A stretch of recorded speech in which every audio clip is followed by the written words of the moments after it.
আসসালামু আলাইকুম এভরিওয়ান, কি অবস্থা সবার? আশা করি আপনারা সবাই ভালো আছেন। আমি আলহামদুলিল্লাহ অনেক ভালো আছি। তো আমন্ত্রণ করছি আপনাদের সবাইকে আমার নতুন আরেকটি ভিডিও। আপনি যদি আমার চ্যানেল নতুন হয়ে থাকেন তাহলে চ্যানেলটিকে সাবস্ক্রাইব করে দিয়ে ভিডিওটি সম্পূর্ণ দেখার অনুরোধ রইল। যেহেতু অনেক দিন ধরে ক্রিকেট খেলা হয় না, সেই জন্য বন্ধুকে নিয়ে সকাল সকাল বেরিয়ে পড়লাম ক্রিকেট খেলার জন্য। তো এদিকে দেখে বন্ধু অনেক শরম পাচ্ছে ক্যামেরার সামনে আসতে, তো সেই জন্য সে মুখটা দেখাচ্ছে না। তো যাই হোক, তারপর আমরা সামনের দিকে হাঁটা শুরু করে দিই। তো এদিকে ভাবলাম আপনাদেরকে একটু সকালে ভিডিও দেখা যাক। তো মাশাআল্লাহ খুবই সুন্দর একটা ভিউ। তারপর কিছুটা হাঁটার পর আমরা চলে আসলাম জিয়া উদ্যান। এদিকে যেহেতু শুক্রবার একটি বন্ধ দিন, সেই জন্য মানুষরা সকাল সকাল চলে আসেন জিয়া উদ্যানে ব্যায়াম করার জন্য, হাঁটাহাঁটি করার জন্য। তো তাছাড়া মানুষরা অন্য কোনো দিন আসে নাকি ব্যায়াম করার জন্য আমার জানা নেই, কেননা আমি তো শুক্রবার ছাড়া জিয়া উদ্যান মাঠে আমার আসা হয় না। আর এইদিকে আমি জিয়া উদ্যানের সকালে ভিউটার কথা কি বলবো, মাশাআল্লাহ খুবই সুন্দর একটা ভিউ। তো আমি যাইতো প্রতি শুক্রবার জিয়া উদ্যান মাঠে ক্রিকেট খেলা খেলে আমার কাছে খুবই ভালো লাগে, কেননা আমি জানি জিয়া উদ্যানের ভিতর দিয়ে যাই, গাছ গাছের গুলো দেখতে দেখতে যাই, আমার কাছে খুবই ভালো লাগে আলহামদুলিল্লাহ। তো এরপর কিছুটা হাঁটার পর চলে আসলাম আমরা মাঠের পাশে, এসে দেখি বিশাল বড় একটি বাউন্ডারি। পরে বাউন্ডারিকে দিয়ে চলে আসলাম মাঠে। তো এদিকে দেখি বন্ধু আসতে পারতেছে না, তারপর দাঁড়া রইলাম। এরপর বন্ধু বলতেছে বন্ধুকে ধরার জন্য, তারপর দেখি বন্ধুকে ধরার আগে বন্ধু চলে আসে। আর এইদিকে চলে আসলাম মাঠে, এসে বন্ধুকে ফোন করলাম, পরে দিয়ে ফোন ধরতেছে না, রিং হইতেছে বাট ফোন ধরতেছে না। তো তাই আর কি করে, এখানে না দাঁড়িয়ে থেকে বন্ধুকে খোঁজা শুরু করে দিলাম মাঠের আনাচে কানাচে। তো এরপর কিছুক্ষণ খোঁজাখুঁজি পর দেখি বন্ধু দাঁড়িয়ে দাঁড়িয়ে ফিল্ডিং দিতেছে। তো তারপর বন্ধুর সাথে মুসাফা করে নিলাম, পরে জিজ্ঞাসা করলাম খেলার কি অবস্থা। পরে বন্ধু বলতেছে মাত্র আমরা খেলা শুরু করলাম, এখনো টার্গেট দেওয়া হয় নাই, যেহেতু বড় বাইরে মাত্র ম্যাচটা শুরু করলো, সেই জন্য আমার কিছুক্ষণ দাঁড়িয়ে দাঁড়িয়ে অপেক্ষা করতে হবে। পরে ভাবলাম অন্য কথা হাঁটাহাঁটি না করে বড় বাইরে খেলাগুলো দাঁড়িয়ে দাঁড়িয়ে দেখি তো ভালো হবে। তো যে ভাবনা সেই কাজ, দাঁড়িয়ে দাঁড়িয়ে বড় বাইরে খেলা দেখা শুরু করে দিলাম। আর এইদিকে যেহেতু আমরা যে উদ্যানের পাশে থেকে, সেই জন্য আমাদের ফজর নামাজের পর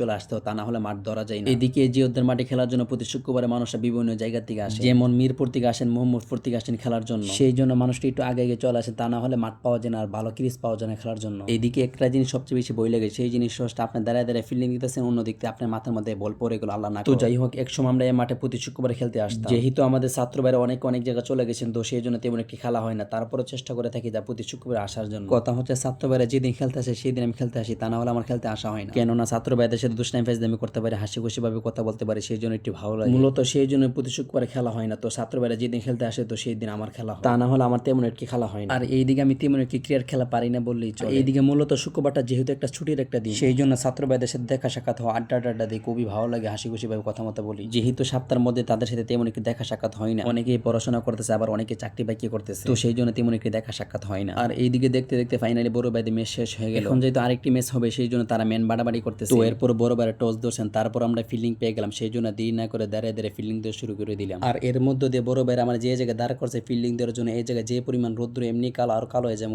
পরে ভাবতেছি বড় ভাই দেখে বলে জায়গা চেঞ্জ করতে হবে। আর এর মধ্যে দিয়ে বন্ধু চলে আসলো, এসে আমরা দুষ্টাইম ফাইজলামি শুরু করে দিল। তো তারপর আমাদের ফিল্ডিং দিয়ে শেষ, এরপর বড় ভাইরা ব্যাটিং এ নেমে পড়লো। তো তারপর চলে আসলাম বন্ধুর কাছে, এসে বন্ধুকে বললাম বন্ধু 5টা টাকা দাও। পরে বন্ধু বলছে টাকাটা কি করবা, তারপর আমি বললাম শরবত খাবো। এক কথা বলার পর বন্ধুর কাছে ছিল 5 টাকা, আমার কাছে ছিল 5 টাকা, 10 টাকা নিয়ে চলে যাচ্ছে শরবত খাওয়ার জন্য। কিছুটা সামনে যাওয়ার পর কাস্টমার দাঁড়িয়ে আছে শরবত খাওয়ার জন্য, মানে আমার ছাত্র ভাই দাঁড়িয়ে আছে। কথা হচ্ছে তারা আমার আগের থেকে দাঁড়িয়ে আছে শরবত খাওয়ার জন্য। দিকে বাসা থেকে বাইরে হওয়ার সময় 20 টাকা পকেটে করে নিয়ে আসছিলাম। পরে আমার তোফাজ্জল যে বন্ধু, সে আমার থেকে 20 টাকা খেলার মাঝখান দিয়ে চায় নিয়ে যায়, যেহেতু বন্ধু চাইছে আর না করলাম না, পরে আমি বন্ধুকে দিয়ে দিলাম। তারপর দেখি মামা শরবতের জাকিটাকি দিয়ে আমার হাতে ধরাই দিল, তারপর আমি দিয়ে না করে গপ গপ করে খাওয়া শুরু করে দিলাম। এর মধ্যে দিয়ে শরবত হাতে পেয়ে বসার কথা ভুলে গেছিলাম, তারপর আবার বসে নিলাম, বসে আবার খাওয়া শুরু করে দিলাম। তারপর বিলটা পরিশোধ করার সময় দেখি বন্ধু গামলায় নিতেছে শরবত নেওয়ার জন্য। পরে বন্ধুকে জিজ্ঞাসা করলাম গামলা দিয়ে কি করবো, তারপর বন্ধু বলছে বোতলে শরবত বইরে হাঁটতে হাঁটতে খাইতে খাইতে যাবো। এরপর এখানে না দিয়ে থেকে চলে আসলাম খেলার এখানে, সেই দিকে মাশাআল্লাহ বড় বাইরে ভালোই ব্যাটিং করতেছে। কিছুক্ষণ পর বড় বাইরে বলতেছে ভাই আমাদের ওভারও শেষ, উইকেটও শেষ, আপনি শেষের 2টা বল পিটে। তো তাই আর কি করা, বড় ভাইদের কথা অনুযায়ী 2টা বল পিটাইলাম, তারপর আমাদের খেলা শেষ হয়ে যায়। এরপর বড় ভাইদের পক্ষ থেকে 4 লিটার ঠান্ডা পানি দেয় সবাইকে খাওয়ার জন্য। পরে এক এক করে সবাই খাওয়া শুরু করে দিল। এরপর আমরা এখানে না দিয়ে বাসার উদ্দেশ্যে রওনা দিয়ে দিলাম। আজকের ভিডিওটা এই পর্যন্ত। ভিডিও ভালো লাগলে আমাদের চ্যানেলটিকে আপনারা দ্রুত সাবস্ক্রাইব করে ফেলুন। আপনারা ভালো থাকবেন, সুস্থ থাকবেন। আসসালামু আলাইকুম, দেখা হবে এর পর ভিডিওতে ইনশাআল্লাহ।